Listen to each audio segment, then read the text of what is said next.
Reg Jones, management legend, was leaving behind a legacy.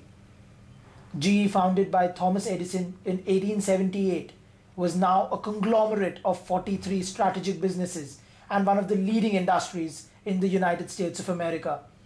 But who was going to replace him?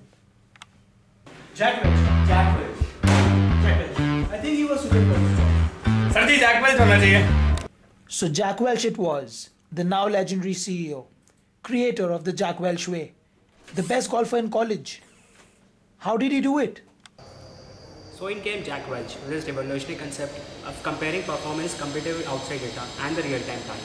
But the first major change was fixed stand or close concept. We have to be number one or number two in the business, otherwise there is no point of us doing the business. You know, he gave us this motivation to work. You have this belief that once you have those number one or number two businesses and add it to the scale you have got at GE, the chance of it going all over was minimal. Global recession in all business could slow them down, but it would be less slow down than the rest of the 99.9 of the institutions in the world. You either had to be the star or the cash cow. There were no dogs or question marks at GE. GE has always, generally been in businesses in which it's very important to have good market share, and it's, essential for their success as a whole company. That's why they, usually put emphasis on being the number one or the number two in their particular market. Otherwise, if you've seen over the recent past, GE, doesn't go into these businesses in which, there's a cyclical trend of technology, or there's no advantage of being the number one or the established leader. So they don't go into those businesses.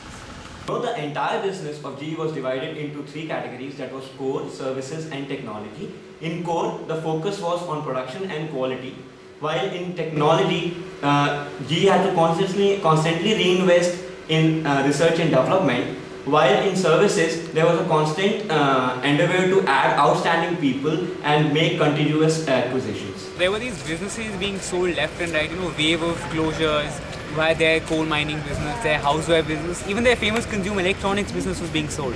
And GE freed over 11 billion in capital by selling over 200 businesses. But the company also made over 370 acquisitions like KW Body and Thompson, so on. GE actually followed was a de-staffing process. This was done actually by Welch by removing all bureaucracy, laborious strategic planning systems, doing away with a corporate planning staff. And what this actually brought in was a decentralized system where the decision-making time was reduced, and this resulted in a very lean and efficient system. Downsizing and de-staffing, GE actually, removed 59,000 of its employees and an additional 64,000 of its hourly employees in 1980, through that period of 1981 to 89. And even if you factor into consideration all the acquisitions they made, the number of employees actually decreased from around 4 lakh in 1980s to around 3 lakhs in the later 1980s, and actually in 1991 they moved to 2 lakh employees. With all the restructuring done, the hardware was in place, and now he had to set the software. He came up with two concepts of workout and best practices. But what was this workout? Did we all have to go to the gym? Hello everyone, good morning. My name is Mohit Jalan and I am MD of GE Lighting, and I welcome you all for a workout session on solving the problems like customer delight, quality related issues, assembly line stock and incoming inventory management. So please discuss these issues among yourself and come up with your own proposals, and later you will get my individual feedback. I think you can solve it by using the just-in-time process. It's one used by Toyota. Arjun, I would beg to differ with this point. I think we should use the Pokayoke system, wherein by making it a foolproof system, we can stop the assembly line. Yeah, exactly. So I think we should go ahead with the Pokayoke system, wherein we would automatically remove the defects from the following pitch, and this would involve an investment of $46 million. And as per these calculations that I've done, our payback period would be 6 months. So what do you have to say, sir, about this? One second, Nikatan. You are saying 46 million, 6 months. I think we should go ahead with this project.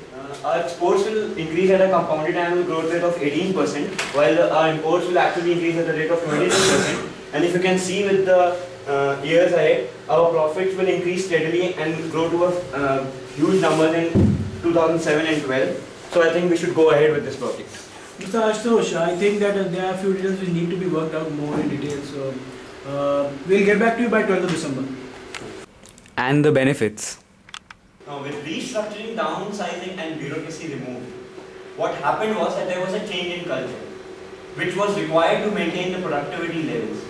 And what happened with this was that this initiative in turn transformed the culture and removed the barriers that existed between departments. The culture which was now was characterized by speed, simplicity and self-confidence. By doing this, the approach at GE changed to one based on openness, candor and facing reality. Could see from this exercise was there increase in productivity. It actually increased from 2% to 4% if I'm not wrong. And best practices. So Jack Welch actually started out this best practices concept. What he did was he commissioned Michael Fraser of the GE business development production to actually study 9 companies, including companies like Ford, Toshiba, HP, Xerox and all, and actually map out the key characteristics which define those particular companies. Why exactly were they successful? So what Michael Fraser did was he actually mapped all those skills and he tried to implement those in GE. And that was what exactly was the best practices concept in GE. And now that he had conquered USA, it was time for the world. It is very difficult to jump into world arena if you don't have a solid base at home. But once a base was created, we took the jump. And now the challenge was actually to become number 1 or 2 in the world market. Welch had a very unique style. He didn't force himself on these businesses and let them develop locally. He was of the belief that businesses were global, not companies.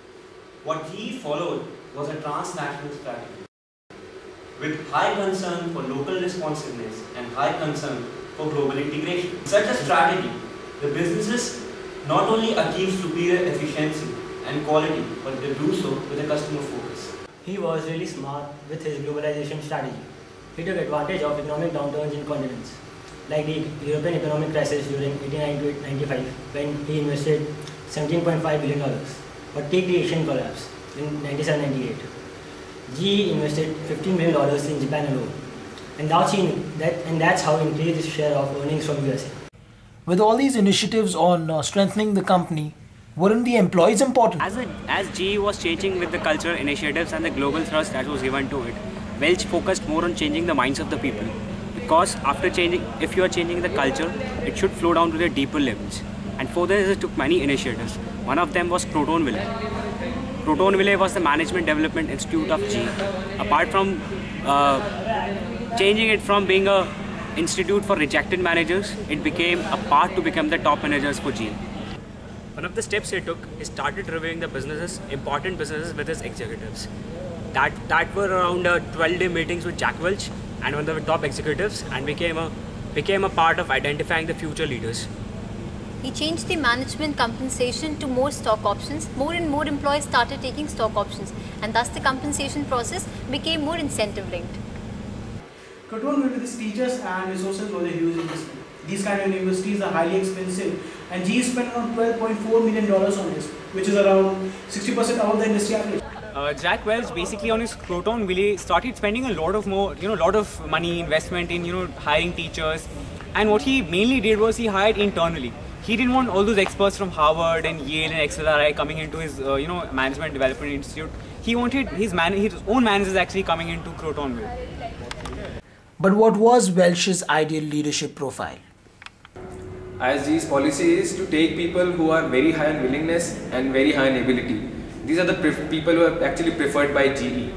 And people who lack both, I think no one wants them, as even GE doesn't want them. If you're really high on willingness, if you still lack the ability, GE can still teach you. But if you lack the willingness to perform, GE does not want you. And this is the kind of people who are, GE would want to weed out. And actually they're not looking for short-term profit, they're looking for long-term stability. And then came the third wave. It now made the organization boundaryless. And what this actually leads to an exponential growth in the learning curve of the employees. After strengthening individual subunits of GE, he moved on to making GE as a whole stronger. We had this concept of boundaryless behavior. There was no difference between lighting business, aeronautics, petroleum. I must say, it looked really weird, but it worked. The company drew experience from various feedback procedures, managers and employees from every business and improved its integration process.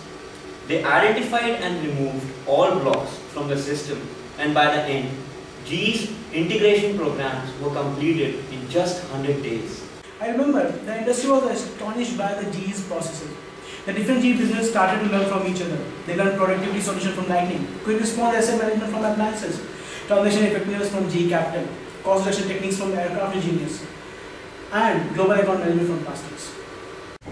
To reinforce his rising managerial expectations in the early 1990s, Welch made a new assault on GE's cultural norms. GE had this environment which was very employee friendly, and this brought out the best from its employees. He introduced the concept of stretch targets, which were basically dreams. We basically had no real idea how to get there. Although we were given stretch targets, but we were not punished if we didn't achieve them. The aim of this practice was to ensure that we give our best. Also simultaneous ensuring that we don't indulge into practices like overtiming or pushing ourselves more, getting stressed. I think there was a balance.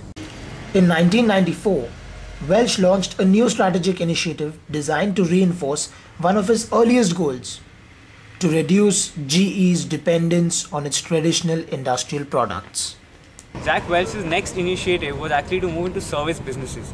What GE started doing was it wanted to have most of its revenues from the service industry rather than the production industry now. So in 1994, Welch instructed all of his business heads to actually start moving to service industry. One of the initiatives was by the medical division of GE, when, if I remember correctly, they actually started providing services to all the equipment customers. So they started real-time analysis of all the medical equipment and actually started providing services in terms of customer service. If there was any problem, they would immediately react to it, and they started focusing more on services. So similarly, all these companies follow the medical departments. You had the aeronautics department, the mining department. Everybody started having these service-related industry businesses. Despite hospitalization for triple bypass surgery in 1995, he showed no signs of slowing down. In 1991, Jack Welch invited over his old friend Lawrence Pusiri from Allied Signal. What he did was he told Lawrence to incorporate the Six Sigma initiative, something which Lawrence had already done at the Allied Signal company, to incorporate this initiative at GE itself. GE was operating at an error rate of 10,000 times the Six Sigma quality level. And because of this, the company was losing $8 to $12 billion a year. Jack Welch had his own Six Sigma quality training program. It was a very unique concept. He had green belts, black belts and master black belts.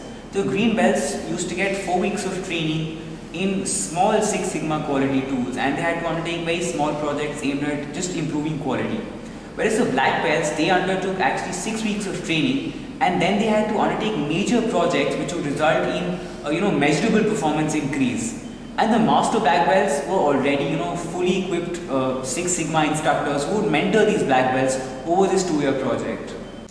Returns of $750 million over the investment exceeded expectations, and the company was forecasting additional returns of $1.5 billion in 1999. The closer he got to his planned retirement date, the more Welch seemed to focus on the quality of the organization he would leave to his successor. Welch was concerned about was the quality of organization he would leave for his successor. He already had a first-class team of top leaders, and he wanted the same to be there for the lower levels also. GE had those A players being defined by vision, leadership, and all these other related characteristics and skills. Jack Welch himself defined these A players having 4 E's. Those 4 E's being energy, being able to energize others, living on the edge, making those cutting decisions, and actual execution of those vision into results. Welch's philosophy was to take care of the A players, give them rewards and stock options, and not spend time on improving on the B and C players. He believed that nurturing and continuously upgrading the quality of management was one of the keys to GE's success. During the later years, we had all of these appraisal systems of our performance. We were rated on a scale of 1 to 5 and on our future performance abilities. And the history knows how much it helped. And just when we thought that Jack Welch would retire peacefully with a ranch in New Zealand, he actually surprised us all with his fourth strategic initiative, the e-business initiative. Most businesses at the time were moving on to the internet, and he felt that they were already late, so they had to move quickly. And he starts this initiative called destroyyourbusiness.com, which had this function of, creating this e-business platform for all their companies. And even though they were a bit late, his belief was that, that because they had a strong foundation, they could actually compete with all those .com startups. Even though he started this initiative, this was more likely something his successor would follow. To sum up, the changes brought by Jack Welch at GE can be classified as human, functional, technological, or organizational.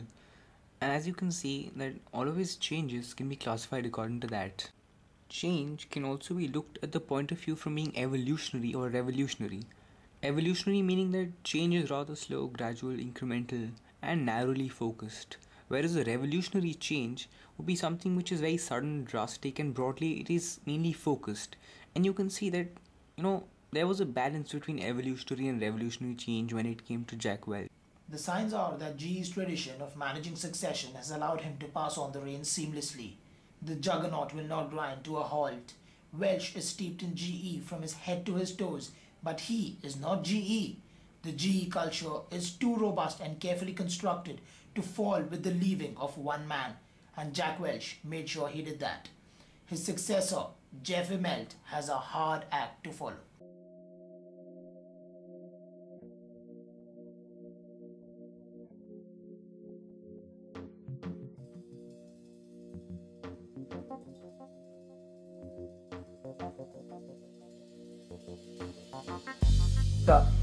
But who was going to replace him?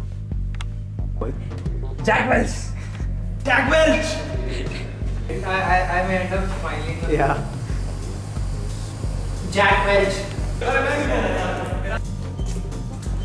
Jack Welch! Jack Welch. Jack Welch. अरे भैया Jack Welch है.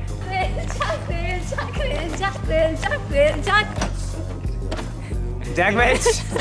Just in time, I think we can follow the Pokayoke system, making it a foolproof system. I will develop a muda for that.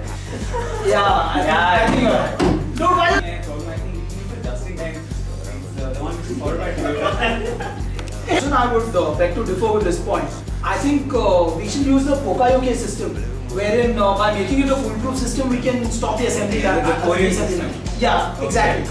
What do you have to say? Whatever current muda what we are following right now, I think with that it is difficult to. I think he was suited. I think he was suited. I think he was suited for this.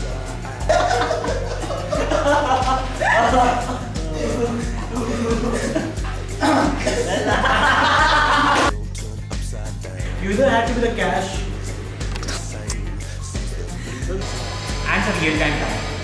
We have to be number one or number two, otherwise the revolutionary concept of comparing performance with competitive outside data and the real-time planning.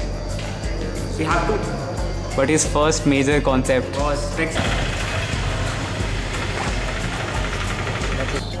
In 1991, Jack Welch invited over his friend Lawrence Kusiri from Lions